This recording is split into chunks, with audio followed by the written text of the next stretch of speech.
यमुना कानाला फोन लावतच होती तेवढ्यातच तिच्या आईचा आवाज आला. बाळा, तू ऐकतेस ना? हे बघ, माझे बोलणे समजून घेण्याचा प्रयत्न कर. वेळेनुसार सर्व काही बदलून गेलं आहे. तू आता माहेरी येऊ नकोस, कारण तुझी वहिनी तुझ्यासाठी जेवण बनवणार नाही. तू जेव्हा येतेस तेव्हा ती तुला खूप काही ऐकवते, ते मला अजिबात आवडत नाही. आपल्या आईचे बोलणे ऐकून यमुनाच्या डोळ्यातून जर अश्रू वाहू लागले आणि ती विचार करू लागली की महिला किती मजबूर होऊन जाते आणि एक महिलेला त्रास देणारी नेहमी दुसरी महिलाच असते. वहिनी माझ्यापासून माझं माहेर तोडत आहे, पण ती हा विचार करत नाही आहे की ती सुद्धा एक महिला आहे आणि तिचे स्वतःचे सुद्धा एक माहेर आहे. उद्या जेव्हा तिच्या भावाचे लग्न होईल तेव्हा कदाचित तिला माझा त्रास समजेल, असाही विचार यमुनाच्या मनात येतो. खरं तर यमुनेला कोणालाही दोष द्यायचा नव्हता किंवा वाईट सुद्धा बोलायचे नव्हते. फक्त तिला एवढेच वाटत होते की आपल्या मनाला ज्या काही वेदना होत आहेत त्याची जाणीव आपल्या वहिनीला व्हावी. जर यमुना आपल्या माहेरी गेली असती तर तिच्या वहिनीने तिला वाईट वागणूक दिली असतीच, पण तिच्या आईला सुद्धा त्रास दिला असता. म्हणून तिने विचार केला की आई योग्य तेच बोलत आहे आणि मला काय हवे आहे. जरी मी माझ्या माहेरी नाही जाऊ शकले तरी पण मी माझ्या आईला बाहेर भेटू शकते. यमुनाने आपल्या मनाला कठोर केले आणि म्हणाली, ठीक आहे आई, आता मी तुला नाही फोन करणार किंवा नाही तुला भेटण्यासाठी घरी येणार, पण जेव्हा केव्हा तुला पाहण्याची इच्छा होईल तेव्हा मी मंदिरात येईल. तसेही तू सोमवारी मंदिरातच येतेस ना? यमुनाचे हे बोलणं ऐकताच तिची आई पार्वती ताईंचा गळा भरून आला. अशा प्रकारे आपल्या मुलीला आपल्यापासून वेगळे करताना त्यांना चांगले वाटत नव्हते, पण आता त्यांच्या घरातील सर्व व्यवहार मुलाच्या आणि सुनेच्या हातामध्ये गेले होते. त्यांचा मुलगा सुद्धा आपल्या बायकोसमोर मजबूर होता. खरं तर मुलगा ऑफिसला जाण्याआधी आपल्या बायकोला समजावून जात असायचा, परंतु त्याच्या पाठीमागे पार्वतीताईंची सून कामिनी त्यांच्या नाकात दम आणत होती. म्हणून शेवटी मजबूर होऊन त्यांनी आपल्या मुलीला स्वतःहून आपला त्रास सांगितला होता आणि यमुनाने सुद्धा हृदयावर दगड ठेवून ही गोष्ट स्वीकारली होती की आता भावाच्या लग्नानंतर आणि बाबांच्या जाण्यानंतर कदाचित तिचे माहेर संपुष्टात आले आहे. त्यामुळे यमुनाने आता तिच्या माहेरी जाणे आणि आईला फोन करणे बंद केले होते. परंतु एक आठवड्यानंतर तिच्या मनामध्ये खूपच बेचैनी होऊ लागली. दुसऱ्या दिवशी सोमवार होता, म्हणून ती आईला भेटण्यासाठी मंदिरात जाण्यासाठी निघाली. आपल्या माहेरच्या वस्तीमध्ये पाऊल ठेवताच तिला आपल्या लहानपणीच्या गोष्टी आठवू लागल्या होत्या. या अगोदर सुद्धा ती माहेरी येत होती, परंतु त्यावेळेला तिला एवढे वाईट वाटत नव्हते. त्यावेळेला तिला आठवण यायची, परंतु त्या आठवणी तिला हसवत असायच्या, तिच्या मनाला प्रफुल्लित करत असायच्या. परंतु आज त्याच आठवणी तिला रडवत होत्या. तिच्या डोळ्यात आता अश्रू आले होते. ते अश्रू तिने आपल्या पदराने पुसले. मंदिरात जाण्यासाठी तिच्या माहेरच्या घरासमोरूनच रस्ता जात होता. घरासमोरून जात असताना घरासमोरचे मोकळे अंगण तिला दिसले. घराच्या अंगणात तिची वहिनी तिच्या छोट्या मुन्नीला आंघोळ घालत होती. ती अंगणातील विहीर जिच्या बाजूला बसून यमुनाने कितीतरी घरातली कामे केली होती, पण आज ती त्या विहिरीपर्यंत पोचू शकत नव्हती. एवढेच काय, तर घराच्या अंगणात पाऊल ठेवण्याची सुद्धा तिची हिंमत होत नव्हती. त्याच घराचे बांधकाम करत असताना त्या चिमुकल्या पावलांनी सुद्धा धावत धावत काम केले होते. मजुराच्या साथीने काम करताना त्या चिमुकल्या यमुनेला वेगळाच आनंद मिळत असायचा. तिची आई तिला किती ओरडायची की विटा आणि सिमेंटमध्ये खेळू नकोस, पण तिला एक वेगळीच ओढ लागली होती की माझे घर बनत आहे. आणि तिच्या बाबांना सुद्धा तिचा अभिमान वाटत असायचा की माझी चिमुकली यमुना घराच्या बांधकामामध्ये किती मदत करत आहे. पण तीच यमुना या घरासाठी कधी परकी झाली काही समजलेच नाही. एक गोष्ट चांगली होती की यमुनाचे सासर खूप चांगले होते. तिचे सासू सासरे तिच्यावर खूप प्रेम करत होते. तिचा नवरा सुद्धा तिच्यावर जीव ओवाळून टाकत होता. परंतु एखाद्या मुलीला कितीही चांगले आणि प्रेमळ सासर मिळाले असले तरी पण तिच्या माहेरचे स्थान कोणीही घेऊ शकत नाही. जेव्हा तिच्यापासून तिचे माहेर हिरावून घेण्यात आले तेव्हा तिच्या माहेराहून मिळणारे प्रेम, तो आनंद तिच्या सासरच्या प्रेमात तिला मिळत नव्हता.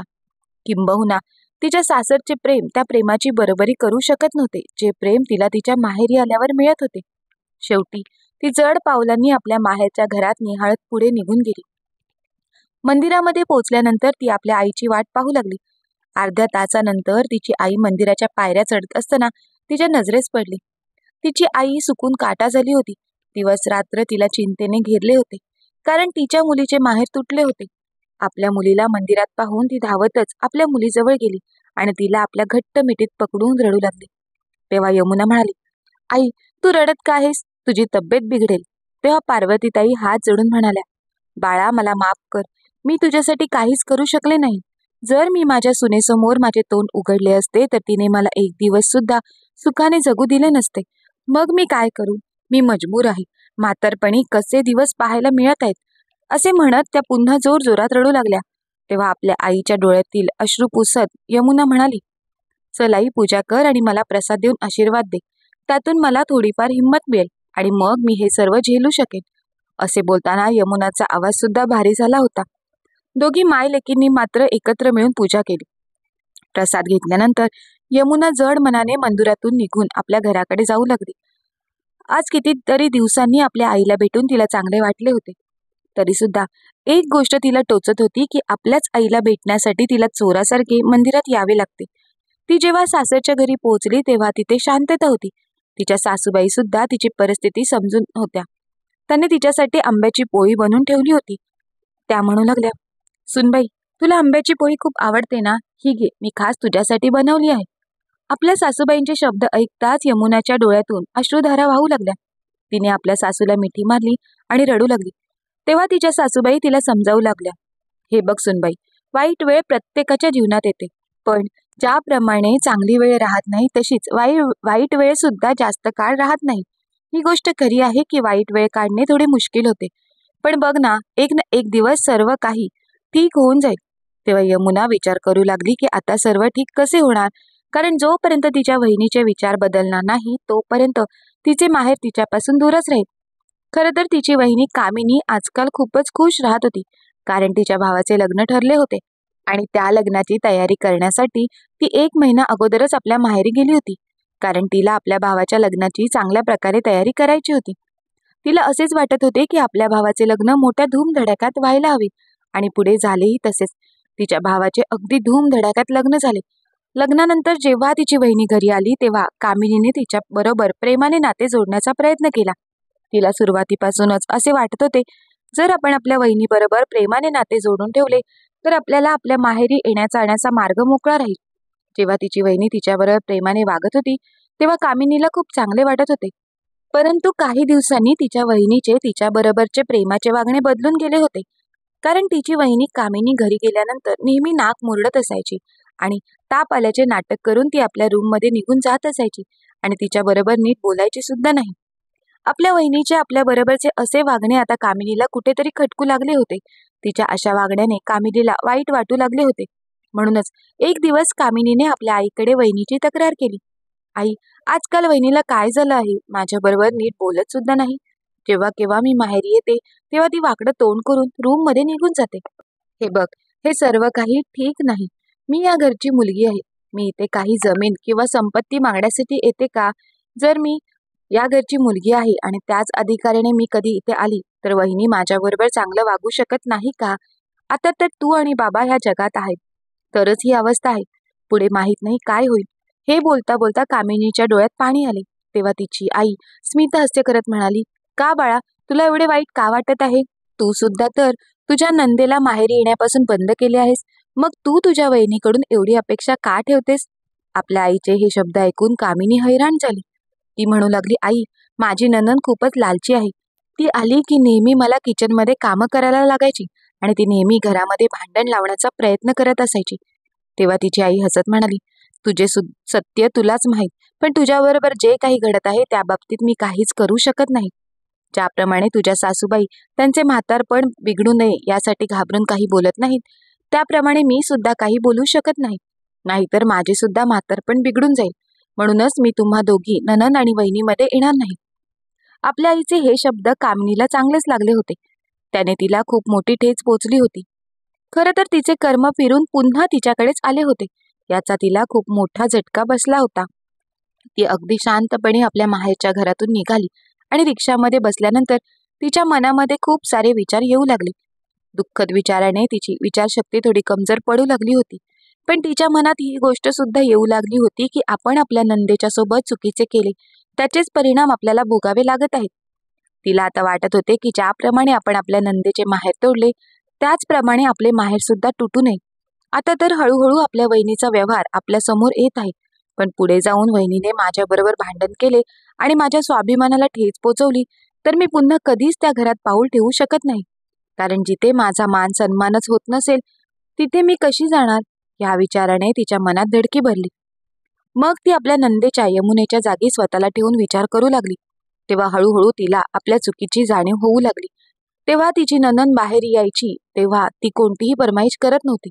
उलट तिची सासू 2 पदार्थ स्वतःच्या हाताने बनवून तिच्या नंदेला खाऊ घालत होती. तेव्हा ती विचार करू लागली की तिच्या नंदेला एवढा सुद्धा अधिकार नव्हता का की तिच्या आईकडून काही खास तिच्या आवडीचे पदार्थ बनवून ती खाऊ शकत नव्हती. खरं तर तिची नणंद तिच्या सासूबाईंकडून कोणत्याही खाद्यपदार्थाची अपेक्षा ठेवत नव्हती. उलट तिच्या सासूबाई आवडीने आपल्या मुलीसाठी काहीतरी बनवत असायच्या. असे असताना सुद्धा तिची नणंद आपल्या आईला समजावत असायची, आई, मला खायला काही नसेल तरी चालेल, मी इथे येऊन तुमच्याबरोबर 4 प्रेमाच्या गप्पा गोष्टी केल्या तर माझे पोट भरते. जेव्हा हे शब्द कामिनीला आठवले तेव्हा तिला खूप वाईट वाटले. मग घरी गेल्यानंतर सर्वात अगोदर तिने आपल्या नंदेला फोन केला आणि आपल्या वाईट वागण्याविषयी तिने यमुनाची माफी मागितली. तेव्हा यमुनाचा आनंद गगनात मावेनासा झाला, कारण तिला असेच वाटत होते की आपले माहेर आता कायमचे तुटले आहे. पण माहीत नाही आज तर चमत्कार झाला होता. त्याच आनंदात यमुना त्याच दिवशी सर्वांना भेटण्यासाठी आपल्या माहेरी आली. सोबत तिने खूप सारे खाद्यपदार्थ सुद्धा आणले होते. आता ती खूपच खुश होती. ती माहेरी आल्यानंतर सर्वात अगोदर तिने आपल्या कामिनी वहिनीला मिठी मारली आणि रडू लागली. तेव्हा कामिनीच्या डोळ्यात सुद्धा पश्चातापाचे अश्रू होते. पुढच्या वेळेला जेव्हा कामिनी आपल्या माहेरी गेली तेव्हा तिने आपल्या आईला सांगितले की मी माझ्या नंदेला तिच्या हिश्श्याचा योग्य तो मान सन्मान दिला आहे.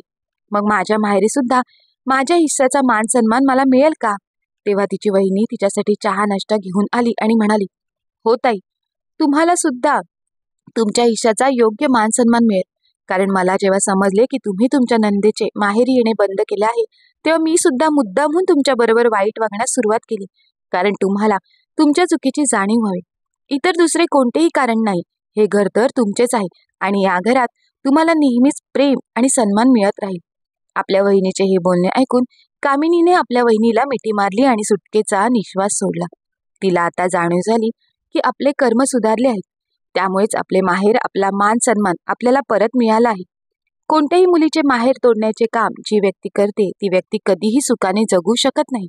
कोणत्याही वहिनीने आपल्या नंदेसोबत चुकीचा व्यवहार करताना हा विचार करायला हवा की आपल्या माहेरी सुद्धा आपल्याला अशीच वागणूक मिळाली तर आपल्याला कसे वाटेल. तर वाचक हो, कामिनीला तिच्या वागण्याची जाणीव झाली. हे योग्य झाले का? याविषयी आपले काय मत आहे ते आम्हाला कमेंट्स बॉक्समध्ये नक्की कळवा. आणि जर तुम्हाला ही गोष्ट आवडली असेल तर गोष्टीला लाईक करा, शेअर करा. आणि अशाच नवनवीन गोष्टी ऐकण्यासाठी तुम्ही अजूनही आपल्या चॅनलला सबस्क्राईब केलं नसेल तर मात्र सबस्क्राईब करायला विसरू नका. धन्यवाद.